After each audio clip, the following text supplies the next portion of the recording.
Vous êtes donc l'agent du chaos, Oui, Jean-François Coulomb, oui, je c'est suis le tout à fait message. surpris. On est dimanche et dans une sorte d'œcuménisme, Mme Mansouri et M. Roseren nous accusent de bordéliser un pays dont nous rappelons quand même qu'il est gouverné par Emmanuel Macron depuis 2017. Pour qui vous avez voté à 2 reprises. Absolument pas. Je ne suis pas de ceux qui ont fait ce choix-là, je vous le dis. En tout cas, la situation telle qu'elle est aujourd'hui, l'endettement plus 1000 milliards de dettes en plus, on vous le doit quand même.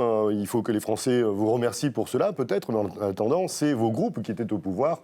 Et nous, on dit qu'aujourd'hui, ce n'est pas une crise de la dette telle que M. Bayrou a voulu le clamer sur tous les plateaux télé pendant 15 jours. Il n'y a pas de problème avec la dette, selon vous? Non, absolument pas. Ce n'est pas un problème de la dette, c'est un problème des discours recettes. assez peu fréquent. C'est un problème des recettes. Et ça, les Françaises et les Français l'ont bien compris, puisque celles et ceux qui sont descendus dans la rue... On a quand même le disent, des agences de notation qui, cette semaine, ont dégradé la note de la France. C'est qu'il y a un problème sur la dette. Et l'œuvre, le grand œuvre de M. Bayrou et de M. Macron. C'est eux qui sont responsables de ce déficit phénoménal, et M. Le Maire a une large part là-dedans. On les appelait les Mozart de la finance, et c'est les Wagner de la dette. Et nous n'y sommes pour rien, bien sûr, ce n'est pas une situation confortable. Mais nous, quand nous serons au pouvoir, eh bien, nous rétablirons les recettes de manière à ce qu'on ait un budget équilibré et que les services publics puissent disposer de tous les moyens nécessaires pour que notre pays fonctionne correctement. Nous allons nous battre pour qu'on change de régime, parce que celui-ci, il est à bout de souffle. Il l'a montré, plus rien ne fonctionne dans ce pays. Et donc, il nous faut changer l'institution suprême qui est celui de la Constitution. Et ce n'est pas avec un homme qui est ministre des Armées, dont d'ailleurs on peut craindre qu'il soit un va-t-en-guerre.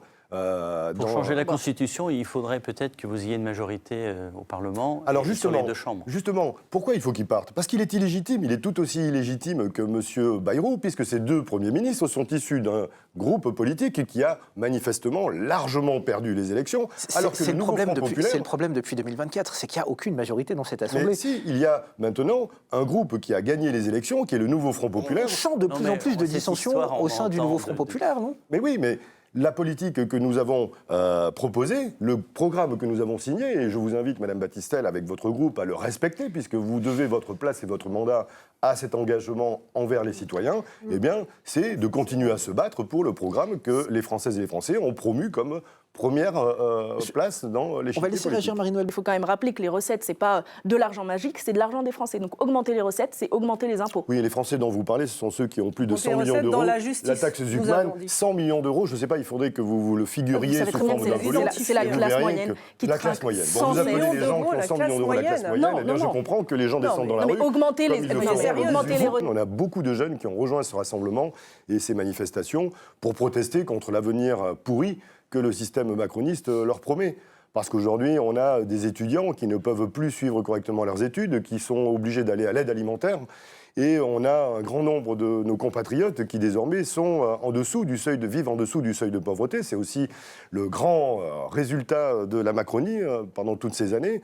Donc oui, il faut que Macron s'en aille. Ça, c'est notre vision de résolution de cette crise politique. Effectivement, on est tous d'accord pour dire qu'il y a une crise politique. Il faut que Macron s'en aille. Est-ce qu'il va demander la confiance seulement? C'est un risque énorme. Il est illégitime à double titre, celui de ne pas être représentant du groupe qui a gagné les élections législatives de 2024 et celui qui ne pose même pas la question de confiance. Dans quelle démocratie aujourd'hui moderne, dans le monde, un gouvernement qui vient d'être nommé ne pose pas la question de confiance à son Parlement? Nulle part. En France, en Macronie. Vous comprenez pourquoi il faut l'abolir, cette Macronie? En tout cas, M. Lecornu, s'il pense pouvoir durer un peu, doit prendre l'engagement, 1, de demander la confiance dès sa prise de fonction, et 2, de renoncer définitivement à l'usage du 49.3, qui est un outil absolument antidémocratique, même s'il est légal.